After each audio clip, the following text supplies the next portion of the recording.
Going on, you dogs? The legends over at Vicoffroad have hooked me up with a set of their Gen 2 towing mirrors to try out, and my lord, these look insane. Here's a little video on how easy it is to fit these damn things. Like, look at these things. Goddamn, they're insane. They have a main mirror and a spotter mirror and built-in strobe indicators. Right, let's get into it first. I removed the cover and removed the 3 mount bolts. And unplug the wiring. Hima, throw that old stock crap in the bin. I then refit the new mirrors, plugging it into the factory plug on the Lux. These mirrors are too easy to fit. They're all made to suit your car. How crazy is that, such an easy modification for a massive difference? This is my favorite part, just wait. They also extend out so you can see absolutely everything behind you. Even the people you're chopping. Absolutely insane.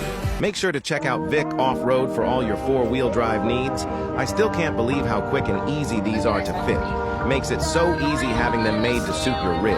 Shout out to the legends for sending these out for me to try out. I'm absolutely in love with them, you dogs.